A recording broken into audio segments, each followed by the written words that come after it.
Hi guys, मेरा नाम है वात्सल्य। स्वागत है आपका वी ज्ञान में। तो कैसे हैं आप सब लोग? आई होप अच्छे होंगे। और थैंक यू गाइस मेरे पिछले वीडियो को लाइक करने के लिए, मेरे चैनल को सब्सक्राइब करने के लिए। और मेरे को ये बताते हुए बहुत खुशी हो रही है कि लास्ट वीडियो पे ही मैंने अपना 100 सब्सक्राइबर पार कर लिए हैं। तो उसके लिए बहुत बहुत थैंक यू। और जो भी आपने कमेंट सेक्शन में मेरे को सजेशंस दिए थे, टिप्स दी थी, उसको मैं पूरा ध्यान में रखकर आज ये वीडियो बना रहा हूं। और अब जब आप थंबनेल को देखकर इस वीडियो को देखने आ ही गए हैं, तो मेरा भी एक फर्ज बनता है कि आपको एक न्यूज़ दूं। जी हाँ, इस वीडियो के एंड में एक गिव अवे है। उस गिव अवे में पार्टिसिपेट करने के लिए जो स्टेप्स हैं वो मैंने आखिर में बता रखे हैं। ये वीडियो की जो इन्फॉर्मेशन है वो हाईली इंपॉर्टेंट है और लंबे समय तक आपके लिए काम आने वाली है। ये मैं आपसे 100% श्योरिटी के साथ कहता हूँ। तो प्लीज़ गाइस इस वीडियो को एंड तक ज़रूर देखिएगा। और अगर आपको इस वीडियो का कंटेंट अच्छा लगे, मेरा चैनल का कंटेंट अच्छा लगे, तो मेरे चैनल को सब्सक्राइब करना, मेरे वीडियो को लाइक करना ना भूलिएगा। और बेल आइकन दबाना सबसे इंपॉर्टेंट है, तो प्लीज़ उसको दबा दीजिएगा। और अगर आपको लगता है कि ये वीडियो किसी और की हेल्प कर सकती है और आपने इससे कुछ सीखा है, तो प्लीज़ इस वीडियो को ज़रूर शेयर करिएगा। चलिए फिर कैसी देरी, आ जाइए शुरू करते हैं आज का अपना वीडियो। तो गाइज आज के वीडियो में मैं आपसे एक क्वेश्चन पूछता हूँ, और वो ये है कि क्या आपका पर्सनल डेटा सेफ है? Is your personal data safe? क्या आपको ऐसा लगता है? Let's find out in the video. तो हाल फिलहाल में आपने सुना होगा कि गवर्नमेंट ऑफ इंडिया ने एक इनिशिएटिव लिया है और 118 चाइनीज ऐप्स को 2 सितंबर को बैन कर दिया है। जून में भी 59 चाइनीज ओरिजिन की ऐप्स को इंडिया ने बैन कर दिया था। इंडियन गवर्नमेंट ने एक स्टेटमेंट निकाला और उसमें यह रीजन दिया कि these apps are engage in the activities that are judicial to the sovereignty and integrity of India, defence of India, security of state and public order. अगर इसको सिंपल शब्दों में बोला जाए तो ये बेसिकली सिटीजन्स की प्राइवेसी को देखते हुए ये स्टेप लिया गया है। और तो चलिए आपको मैं एक और इंपॉर्टेंट न्यूज देता हूं इस चीज पर। चाइनीज गवर्नमेंट ने 2017 में एक नया लॉ निकाला था जिसका नाम था चाइनीज नेशनल इंटेलिजेंस लॉ। वो लॉ क्या कहता है आप खुद ही देख लीजिए। ये लॉ कहता है कि companies need to turn over any and all data requested by the Communist Party of China. यहाँ पर मैं कुछ आर्टिकल्स लिंक करने वाला हूँ इसके रिगार्डिंग, और आप उनको पढ़ सकते हैं और देख सकते हैं कि कितना ज्यादा सेंसिटिव लॉ है और कितना ज्यादा थ्रेटनिंग लॉ है यानी सिटीजन्स के लिए भी और ऑल ओवर द वर्ल्ड जितने भी लोग हैं उनके लिए। तो अगर इस लॉ को मैं आपको सिंपल शब्दों में बताऊं और एक लेमैन टर्म्स में समझाऊं, तो ये लॉ ये कहता है कि चाइनीज गवर्नमेंट चाइनीज कंपनीज से या फॉरेन कंपनी से जो चाइना में ऑपरेट कर रही हैं उनसे कभी भी किसी भी इंडिविजुअल का डेटा, किसी भी इंटरप्राइज का डेटा मांग सकती है कभी भी, और वो कंपनियां उनको डिनाई नहीं कर सकती हैं ये बोल के कि ये प्राइवेट डेटा है और हम आपको नहीं देंगे। आप यहाँ पे एक रिपोर्ट देख सकते हैं। अगर चाइनीज गवर्नमेंट चाहे तो वावेई से सारा डेटा ले सकती है और वावेई मना नहीं कर सकता है। आइए जानते हैं ये जो चाइनीज ऐप्स बैन हुई थी उनके पीछे क्या रीजन था, क्या वो ऐसे काम कर रही थी जिस वजह से उनको बैन होना पड़ा। तो सबसे पहले हम लोग बात कर लेते हैं आपकी अपनी सबसे फेवरेट ऐप से जिसके सबसे ज्यादा इंडियन यूजर्स हैं, थे सबसे ज्यादा इंडियन यूजर्स वर्ल्ड में, और जो अब बैन हो चुकी है वो आप जानते हैं। और वो ऐप है आप लोग की सबसे फेवरेट ऐप टिकटॉक, जिसके 20 करोड़ यूजर थे इंडिया में और 12 करोड़ डेली एक्टिव यूजर्स थे। टिकटॉक बेसिकली जो कर रहा था वो ये था कि आपके आईपी एड्रेस से और आपके सिम लोकेशन से वो आपका डेटा निकाल रहा था और आपकी लोकेशन ट्रैक कर रहा था। और ये आपको कभी भी कंसेंट नहीं लिया जाता, ऐप में कोई परमिशन नहीं थी इस तरीके की। तो विदाउट कंसेंट ये आपके काम हो रहा था, विदाउट आपकी परमिशन के ये काम हो रहा था। दूसरा जो रीजन है टिकटॉक को बैन करने का वो ये था कि टिकटॉक काफी टाइम से कह रहा था, लास्ट ईयर भी उसने बोला था कि डेटा लोकलाइजेशन इंडिया में करेगा, बट चाइनीज सर्वर्स पे उसका डेटा स्टोर होता था। 1 साल हो गया उस बात को कहे हुए, अभी तक कुछ उसका डेटा लोकलाइजेशन इंडिया में नहीं हुआ था, वजह से भी इस ऐप को बैन करना बनता था। एक और रीजन जिस वजह से टिकटॉक बैन हुआ वो ये था कि टिकटॉक आपका मैक एड्रेस ट्रेस कर रहा था लगातार बिना आपकी परमिशन के। अगर ये 3 रीजन कम पड़ते हैं तो एक और रीजन ये है कि टिकटॉक आपका डेटा स्टोर कर रहा था 15 to 16 मंथ्स तक, जबकि आपने अपने मोबाइल से उस डेटा को डिलीट कर दिया है। फिर आप ये चीज समझ सकते हो कि ये एप्स कितनी बड़े थ्रेट्स हैं किसी भी सिटीजन के लिए, किसी भी कंट्री के लिए, क्योंकि ये बिना आपकी परमिशन के आपका डेटा यूज कर रहे हैं, आपका डेटा ट्रैकिंग कर रहे हैं, आपकी डेटा माइनिंग कर रहे हैं। दूसरी चाइनीज ऐप जो है जिसके बारे में बात करना चाहता हूँ वो है कैम स्कैनर। कैम स्कैनर बेशक आप लोगों ने बहुत ज्यादा यूज किया होगा अपने पीडीएफ डॉक्यूमेंट्स बनाने के लिए। कैम स्कैनर काफी पहले से न्यूज में रह चुका है, 2018 में भी वो न्यूज में था। कास्पर स्काईनेट के ऊपर एक रिपोर्ट दी थी, यहाँ पे आपको मिल जाएगी। तो जब कास्परस्काई ने ये रिपोर्ट दिखाई तो गूगल ने गूगल प्ले स्टोर से कैम स्कैनर को हटा दिया। कुछ ये भी इस तरीके से एक्टिविटीज होती रहती हैं। कैम स्कैनर भी जो आपके डॉक्यूमेंट्स हैं, जो आपका इतने इंपॉर्टेंट डॉक्यूमेंट्स आप स्कैन करते हो, वो डेटा लोकली स्टोर ना करके चाइनीज सर्वर्स पे स्टोर करता है और उस वजह से इस ऐप को भी बैन कर दिया गया है। एक चीज मैं और आपसे पूछता हूँ कि क्या आपको लगता है कि आप ये ऐप्स फ्री में यूज कर रहे हो? आपको ये लगता है कि अगर आप इन ऐप्स को फ्री में यूज कर रहे हो और आपका कुछ नहीं जा रहा, तो मैं आपको ये बताना चाहता हूँ कि आपकी प्राइवेसी सबसे ज़्यादा खतरे में है इन ऐप्स को यूज़ करके। आप भले ही पैसा नहीं दे रहे हैं, बट आप अपनी प्राइवेसी से कॉम्प्रोमाइज़ कर रहे हैं इन ऐप्स को यूज़ करने पर। जब भी कभी आप कोई ऐप इंस्टॉल करते हैं तो आप सबसे पहले क्या करते हैं? आप साइन अप करते हैं उस ऐप के लिए, आप अपनी मेल आईडी देते हैं, आप अपना पासवर्ड बनाते हैं वहाँ पर, उसके बाद आप यूज़र नेम डालते हैं उसमें, फिर डेट ऑफ बर्थ डालते हैं, फिर आप अपना जेंडर डालते हैं, लोकेशन डालते हैं, एटसेट्रा एटसेट्रा, बहुत सारी चीज़ें डालते हैं। अलग अलग ऐप्स पर अलग अलग चीज़ें पूछी जाती हैं, बट बायोडाटा एक तरीके से सेम होता है। तो आप ये सोचिए कि आप उन ऐप्स को ऐसी ऐसी चीज़ें बता रहे हैं जो सिर्फ आपके मदर फादर को पता है, जो आपके फ्रेंड्स को पता है, जो आपके पार्टनर्स को पता है। तो ये आपकी प्राइवेसी के लिए बहुत बड़ा खतरा है और आगे जाके आपको इसकी अच्छी खासी कीमत चुकानी पड़ सकती है। तो मैं आपको ये बताना चाहता हूँ, जब भी कभी आप कोई ऐप यूज़ करते हैं तो वो फ्री में नहीं होती कभी भी। आपको उसके लिए कुछ कॉम्प्रोमाइज़ करने पड़ते हैं, आपको अपनी प्राइवेसी से कॉम्प्रोमाइज़ करना पड़ता है। इस सिचुएशन को सिंपली एक लाइन में सम अप करने के लिए मेरे पास एक कोट है और वो ये है कि if you are not paying for the product then my friend you are the product. समझ रहे हो आप बात? इस चीज़ को समझ जाओ। अगर आप किसी भी प्रोडक्ट के लिए नहीं पे कर रहे हो तो बेसिकली आप ही वो प्रोडक्ट हो, आप ही को बेचकर कंपनियां पैसा कमा रही हैं, पैसा बना रही हैं। और चाइनीज़ कंपनियां ही नहीं, दूसरी कंपनीज भी, यूएस की कंपनीज भी ऐसा कर रही हैं। आपको पता नहीं चल रहा है पर वो कर रही हैं। वो बस डिफरेंस क्या है कि चाइनीज़ कंपनी ऐसा आपकी कंसेंट के बिना कर रही थी, ये कंपनीज आपकी कंसेंट लेके कर रही हैं।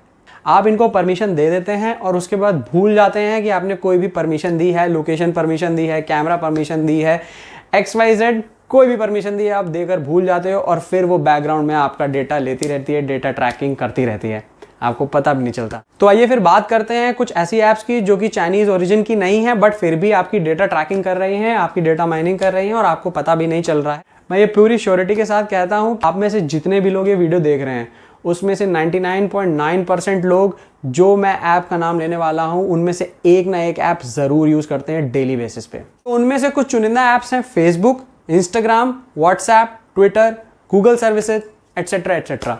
अब आप ये बोलोगे मेरे से कि भाई कैसे ये ऐप्स हमारी प्राइवेसी के लिए थ्रेट्स हैं, कैसे? तो मैं आपको ये बता देना चाहता हूँ कि जैसे चाइनीज़ कंपनी हमारी प्राइवेसी के लिए थ्रेट हैं, वैसे ये कंपनियाँ भी हमारी प्राइवेसी के लिए थ्रेट्स हैं। आप जब भी कभी इन ऐप्स पर साइन अप करते हो, वही सिमिलर प्रोसेस होता है। आप साइन अप करते हो, मेल आईडी देते हो और सारा अपना बायोडाटा इन ऐप्स को देते हो, परमिशंस देते हो अलग अलग तरीके की, कैमरा परमिशंस देते हो, लोकेशन परमिशंस देते हो, कॉल की परमिशंस देते हो, टेक्स्ट मैसेज रीड करने की परमिशंस देते हो और फिर भूल जाते हो। फिर क्या होता है, फिर आप कहीं भी जा रहे हो, आपका कोई भी पीछे बैकग्राउंड में मैसेज आ रहा है, आपका चाहे बैंक से मैसेज आ रहा है या आपका कोई भी मेल आ रहा है और वो ये सारी ऐप्स उसको रीड करती रहती हैं। आप कहीं भी जा रहे हो, लोकेशन परमिशन आपकी ऑन है, तो वो ऐप्स रीड करेंगे कि आप कहाँ जाते हो, दिन में कितने बजे कहाँ जाते हो, कहाँ उठते हो, कहाँ बैठते हो, सारा डेटा आपका इन ऐप्स के पास जाता है। ये ऐप्स नो डाउट आपसे परमिशन ले रही हैं, आपका कंसेंट मांग रही हैं इन चीज़ों के लिए, बट जो इनकी सिक्योरिटी है वो काफ़ी पुअर है। पास्ट हिस्ट्री में हमने ये देखा है कि काफ़ी ऐसी ऐप्स हैं जो आप डेली बेसिस पे यूज़ करते हो, वो काफ़ी बार हैक हो चुकी हैं, उनका काफ़ी बार डेटा ब्रीच हो चुका है और आपको पता भी नहीं चलता। 1-2 साल बाद जाके आपको वो पता चलता है कि ये ऐप्स हैक हो गई थी, डेटा ब्रीच हो गया था, आपका डेटा ब्रीच हो गया था, आपको ये भी नहीं पता चलता। तो आइए मैं आपको बताता हूँ कि कौन कौन सी ऐसी फेमस ब्रीचेस हैं, डेटा ब्रीचेस हैं जो पास्ट में हो चुकी हैं और आपको वो जान के हैरानी होगी कि कितना ज़्यादा डेटा लॉस हुआ है, कितना ज़्यादा प्राइवेसी को थ्रेट था लोगों की। सबसे पहले फेसबुक की बात कर लेते हैं। फेसबुक तो इन सब चीज़ों में बदनाम है और आए दिन उसके ऊपर सिक्योरिटी कंसर्न्स लगते रहते हैं। 2019 में 4 बार फेसबुक हैक हो गया था और एक हैक जिसके लिए फेसबुक सबसे ज़्यादा फेमस है, उस पर डॉक्यूमेंट्री भी बनी है द ग्रेट हैक के नाम से, नेटफ्लिक्स पर जाके ज़रूर देखिएगा। तो वो जो हैक था वो था कैम्ब्रिज एनालिटिका फेसबुक स्कैंडल वाला हैक और उसमें से काफ़ी लोगों का डेटा लीक हो गया था। सिमिलरली ऐसी बहुत सारी ऐप्स हैं जो आप यूज़ कर रहे हो जो पास्ट में हैक हो चुकी हैं। ट्विटर हैक हो चुका है, व्हाट्सएप हैक हो चुका है, इंस्टाग्राम हैक हो चुका है, गूगल सर्विसेज हैक हो चुकी हैं। तो आप ये चीज़ सोचो, मतलब जो आपका डेटा है वो कहीं भी प्राइवेट नहीं है। आप किसी कंपनी को डेटा दे रहे हो, वो हैक हो जाती हैं, किसी थर्ड पार्टी के पास आपका डेटा चला जाता है, वो किसी भी तरीके से उसको एक्सप्लॉइट कर सकता है।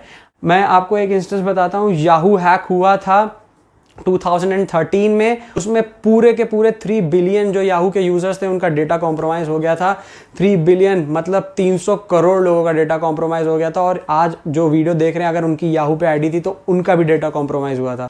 इस वजह से बोला था मैंने कि इन सब ऐप्स की जो सिक्योरिटी है वो काफ़ी पुअर है और डेटा ईजिली इनसे लीक हो जाता है, इनका डेटा ब्रीच आसानी से हो जाता है। हम और आप जैसे लोग नहीं कर सकते हैं, बट हाँ जो करना चाहता है वो कर लेता है और करके निकल जाता है और पता भी नहीं चलता है इन लोगों को। फिर क्या करती हैं ये कंपनियां, जो भी इनके ऊपर लॉ सूट्स चलते हैं उसका फाइन पे कर देती हैं और फिर प्राइवेसी पॉलिसीज़ में कुछ चेंज कर देती हैं, उसके बाद फिर से यही काम करने लग जाती हैं। तो बेसिकली आप अपनी प्रोफाइल बना रहे हो, फ्री में ऐप यूज़ कर रहे हो, अपना डेटा इनको दे रहे हो और ये कंपनियां आप ही को बेच कर पैसा कमा रही हैं, भले ही डायरेक्टली या इनडायरेक्टली। तो बेसिकली इनको हमारी सिक्योरिटी से कोई फ़र्क नहीं पड़ता, इनको सिर्फ डॉलर्स कमाने से मतलब है। वीडियो के सामने आने के बाद सवाल तो बनता ही है, अगर हम करें तो करें क्या, बोले तो बोले क्या। तो फ्रेंड्स घबराने की जरूरत नहीं है, मैं आपको कुछ ऐसे प्रिकॉशंस बताने वाला हूं जिससे आप अपनी सिक्योरिटी को मैक्सिमाइज कर सकते हैं और इन सब डेटा ब्रीचेस से और इन सब सिक्योरिटी कंसर्न से आप बच सकते हैं। तो सबसे पहला स्टेप जो आपको लेना है वो है पासवर्ड मैनेजमेंट को लेकर। पासवर्ड आपको इस तरीके से मैनेज करना है कि कोई भी अलग अलग वेबसाइट पे आप सिमिलर पासवर्ड मत रखिए। पासवर्ड्स को ऐसा रखिए कि कोई आसानी से उसको गेस ना कर सके और उन पासवर्ड्स को किसी के साथ शेयर मत करिए। पासवर्ड्स को कभी भी डिजिटली स्टोर मत करिए। अगर आप डिजिटली स्टोर कर रहे हैं तो श्योर करिए कि वो किसी क्लाउड सर्विस पे ना हो, कि उसका इजीली बैकअप लिया जा सके। आप ऐसे जगह पे स्टोर करिए जिसकी कनेक्टिविटी वेब से ना हो, जो वाईफाई से ना कनेक्ट हो या जिसमें नेट या डेटा नहीं चलता हो। ऐसे डिजिटल जगह पे आप उसको स्टोर कर सकते हैं। सेकंड स्टेप जो आपको लेना है वो ये है कि 2 फैक्टर ऑथेंटिकेशन आप एक्टिवेट कर लीजिए। जो एप्स आपको 2 फैक्टर ऑथेंटिकेशन प्रोवाइड करती हैं, आप वहां पर जाके अपना 2 फैक्टर ऑथेंटिकेशन कर दीजिए। अननोन पर्सन आपके बिहाफ पे अगर आपका अकाउंट एक्सेस करना चाहता है तो बेसिकली आपके पास उसका ऑथेंटिकेशन मैसेज आएगा, ओटीपी आएगा, पासवर्ड मांगा जाएगा। तो वो एक बहुत अच्छी सिक्योरिटी प्रोटेक्शन है, आप उसको यूज कर सकते हैं। तीसरी चीज जो आप कर सकते हैं वो ये है कि जो भी एप्स आप सबसे कम यूज कर रहे हैं आप उसको अनइंस्टॉल कर सकते हैं अपने मोबाइल से या अपने लैपटॉप से, अपने पीसी से, और जब आपको जरूरत हो आप तब उसको इंस्टॉल कर सकते हैं। चौथी चीज जो आपको करनी है वो ये है कि ऐप्स को अननेसेसरी परमिशन नहीं देनी है। अगर आपने परमिशन दी है तो जब आप काम हो जाए तो आप उसकी परमिशन हटा दें। और इसके लिए एक ऐप डिजाइंड है, गूगल प्ले स्टोर पे आप जाके यूज कर सकते हैं एंड्रॉइड यूजर्स। उसका नाम है बाउंसर ऐप। बहुत ही अच्छी ऐप है और आपके बहुत काम आ सकती है अगर आपके पास एंड्रॉइड 10 से लोअर वर्जन है। वो ऐप बेसिकली ऐसे वर्क करती है कि जब भी आप किसी ऐप को परमिशन देते हो तो वो नोटिस कर लेती है कि आपने इस ऐप को कौन सी परमिशन दी है। जब आप उस ऐप को एग्जिट करते हो तो बाउंसर आपसे पूछेगा कि आपको ये परमिशन रखनी है या आपको ये परमिशन इस ऐप से हटानी है। तो आप जो उस पर चूज करोगे ऑप्शन, वो बाउंसर नोट कर लेगा और हर बार जब भी आप वो ऐप यूज करेंगे तो उसी अकॉर्डिंग जो आपने पहले परमिशन दी होगी उसी अकॉर्डिंग वो वर्क करेगा। जब आप ऐप एग्जिट कर दोगे तो वो परमिशन वहां से ऑटोमेटिकली बाउंसर हटा देगा। बहुत ही काम की ऐप है, गूगल प्ले स्टोर पे जाके आप चेक कर सकते हैं और आपके लिए बहुत ही बेनिफिशियल ऐप है। पांचवी चीज जो आप कर सकते हो वो ये है कि आप प्लीज मेक श्योर करना कि कभी भी आप कोई वेबसाइट विजिट कर रहे हो तो उस वेबसाइट के आगे HTTPS लगा हो। HTTP का मतलब है हाइपर टेक्स्ट ट्रांसफर प्रोटोकॉल और S से होता है सिक्योर। लेमन टर्म्स में अगर मैं आपको समझाऊं तो यही है कि अगर आप HTTPS प्रोटोकॉल वाली वेबसाइट विजिट्स करते हैं तो उस पर आपका डेटा सेफ रहता है, आपका डेटा इनक्रिप्टेड रहता है, इन्फॉर्मेशन जो होती है वो इनक्रिप्टेड होती है और जो वेबसाइट्स होती हैं वो जेन्युइन वेबसाइट्स होती हैं। और उसी जगह अगर आप HTTP यूज कर रहे हो तो क्या होता है, आपको अनसिक्योर कनेक्शन दिखा देगा आपका वेब ब्राउजर, क्योंकि वहां पर जो कनेक्शन होता है वो अनसिक्योर होता है, इनक्रिप्टेड नहीं होता है और जो उन साइट्स का सर्टिफिकेट होता है वो वेरीफाइड नहीं होता है। सिक्स्थ चीज जो आप कर सकते हो वो ये है कि इनकॉग्निटो मोड में आपको ब्राउज करना है हमेशा। तो क्या होता है कि जब भी कभी आप इनकॉग्निटो मोड में ब्राउज कर रहे हैं कोई भी चीज तो वो उसका डेटा स्टोर नहीं होता है। जब भी आप उस वेबसाइट को एग्जिट करते हैं तो वो डेटा ऑटोमेटिकली डिस्ट्रॉय हो जाता है, वो हिस्ट्री ऑटोमेटिकली डिस्ट्रॉय हो जाता है। तो मैं आपको एक वेब ब्राउजर बताता हूं जो कि मैं पर्सनली यूज कर रहा हूं, उसका नाम है DuckDuckGo। आप उसको यूज कर सकते हो, बहुत ही कमाल का ब्राउजर है, काफी अच्छे रिजल्ट्स देता है। और उसमें सबसे खास बात यह है कि आप जब भी उसमें कोई भी विंडो ओपन करते हो वो हमेशा इनकॉग्निटो मोड में ही ओपन होती है, तो कोई भी किसी भी तरीके का डेटा ट्रैकिंग नहीं होती, कोई भी तरीके का डेटा स्टोर नहीं होता। कैच सेवेंथ चीज जो आप कर सकते हो वो ये है कि अगर आपको जरूरत नहीं है तो वाईफाई और ब्लूटूथ कनेक्शंस, जो वायरलेस कनेक्शंस हैं, आप उनको बंद कर सकते हो। और पब्लिक नेटवर्क जो है उनको आपको अवॉइड करना है यूज करने से जितना ज़्यादा हो सके, क्योंकि पब्लिक नेटवर्क पे क्या होता है, बहुत सारे डिवाइसेस कनेक्टेड रहते हैं और अगर उस पर कोई भी आपका डेटा ट्रैक करना चाहे या आपका डिवाइस हैक करना चाहे बहुत ईजिली हैक कर सकता है और आपकी सारी इन्फॉर्मेशन डिवाइस की निकाल सकता है।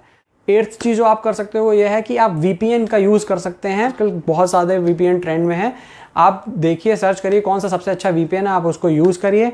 और VPN यूज़ करने का सबसे अच्छा फ़ायदा ये है कि आप अनलिमिटेड कंटेंट ब्राउज कर सकते हो किसी भी रीजन का, प्लस टॉरेंट डाउनलोड कर सकते हो, और वो भी सेफली। आपका पासवर्ड एक्सपोज नहीं होगा, आपकी लोकेशन एक्सपोज नहीं होगी, आपका IP एड्रेस एक्सपोज नहीं होगा, यहाँ तक कि आपका इंटरनेट सर्विस प्रोवाइडर है वो भी नहीं जान पाएगा कि आप क्या content over the web browse कर रहे हैं। यहाँ पे मैं 1-2 VPN रिकमेंड कर देता हूँ। अगर आप फ्री VPN यूज़ करना चाहते हो तो एक थंडर VPN आता है, आप उसको यूज़ कर सकते हैं। वो फ्री ऑफ कॉस्ट है, बट उसमें लिमिटेड नंबर्स ऑफ रीजन है, लिमिटेड नंबर ऑफ सर्वर्स हैं जहाँ से आप कनेक्ट हो सकते हैं। अगर आपको बेस्ट इन क्लास VPN चाहिए तो आप NordVPN ट्राई कर सकते हैं। पेड सर्विस है उसकी, 7 डे फ्री ट्रायल देते हैं, और फिर उसके बाद अगर आपको पेमेंट करना है तो आप कर सकते हैं।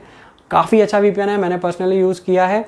बाकी VPNs पे नेटफ्लिक्स ब्राउज नहीं कर सकते हैं, बट नॉर्ड पे आप नेटफ्लिक्स का कंटेंट ब्राउज कर सकते हैं जो कि US में दिखाया जा रहा है या कनाडा में दिखाया जा रहा है या कहीं और दिखाया जा रहा है। आप उन रीजन्स के कंटेंट को भी इजीली वहाँ पर ब्राउज करके देख सकते हैं। 9th चीज़ जो आप कर सकते हैं वो ये है कि रेगुलर सिक्योरिटी अपडेट्स अपने डेस्कटॉप की, अपने लैपटॉप की, अपने मोबाइल फ़ोन्स की करते रहिए। कोई भी अपडेट आ रही है तो उसको पेंडिंग में मत छोड़िए। और जब भी कभी कोई आप ऐप डाउनलोड करते हैं तो मेक श्योर करिएगा कि वो जेन्युइन ऐप हो।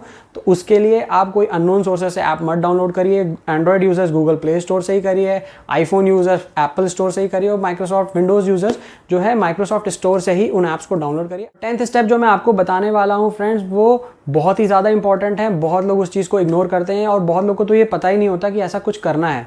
वो स्टेप ये है कि आपको अपना वाईफाई राउटर को रेगुलरली रिबूट करना है। वाईफाई राउटर्स में एक यूनिवर्सल प्लग एंड प्ले का फीचर होता है। उससे बेसिकली होता क्या है कि जब भी कभी आप ऑनलाइन गेमिंग कर रहे हो जिसमें मल्टीप्लेयर गेम्स हैं, आप किसी सर्वर से कनेक्ट होते हैं जाकर, तो उस सर्वर्स पे बहुत सारे अलग प्लेयर्स होते हैं, और अगर उस सर्वर पे कोई ऐसा प्लेयर है जो कि आपकी डेटा एक्सेस करना चाह रहा है, आपका डिवाइस की इंफॉर्मेशन लेना चाह रहा है, तो वो ईजिली आपके वाईफाई के थ्रू आपके जो डिवाइसेस हैं उस वाईफाई पे कनेक्टेड है उनकी इंफॉर्मेशन ले सकते। एक बोनस टिप मैं आपको ये दे देता हूँ कि कभी भी कोई भी थर्ड पार्टी क्लीनर या फिर जो ऐसे ट्रैश क्लीनर आते हैं आप उनको मत डाउनलोड करिए। वो आपके मोबाइल में से जंक नहीं निकालेगा बल्कि और जंक लाएगा। हमारे मोबाइल डिवाइसेस, हमारे कंप्यूटर डिवाइसेस इस तरीके से डिज़ाइन होते हैं, उनमें इनबिल्ट सिक्योरिटी फंक्शंस होते हैं जो कि इन सब मालवेयर्स को दूर रखते हैं। तो चलिए, जिस चीज़ के लिए आप आए थे थंबनेल को देखकर, उस चीज़ का वक्त हो गया है। It's time for give away guys. इस गिव अवे में 5 फ्लिपकार्ट वाउचर्स ₹100 ईच के देने वाला हूँ। 5 लोगों का चांसेस है जीतने का। ये फिर गिव अवे के लिए रूल्स एंड रेगुलेशन जान लेते हैं कि क्या है। सबसे पहला आपको काम ये करना है कि आपसे मैं एक क्वेश्चन पूछूंगा, उसका आंसर आपको कमेंट बॉक्स में लिखना है, और मेरे चैनल को सब्सक्राइब और बेल आइकन को दबाना है। बस ये 3 चीज़ करनी है। मैं रैंडम कमेंट सिलेक्टर से उन विनर्स को डिसाइड करूंगा और अपने नेक्स्ट वीडियो में उन विनर्स का अनाउंसमेंट करूंगा। तो जितने ज़्यादा बार आप कमेंट करोगे उतनी प्रोबेबिलिटी ज़्यादा है आपका जीतने की। तो इस गिव अवे का क्वेश्चन ये है कि जो 177 चाइनीज़ ऐप्स बैन हुई हैं उनमें से कौन सी ऐसी 2 ऐप्स हैं जो आप सबसे ज़्यादा यूज़ करते थे। तो प्लीज़ अगर आपको ये वीडियो पसंद आया है तो और लोगों की हेल्प करिए, इस वीडियो को शेयर करके उनके साथ। तो चलिए फिर मिलते हैं अपने नेक्स्ट वीडियो में। तब तक के लिए हंसते रहिए। Keep your family and friends close because that's the most important thing in life. Thank you for watching. नमस्कार, जय हिंद।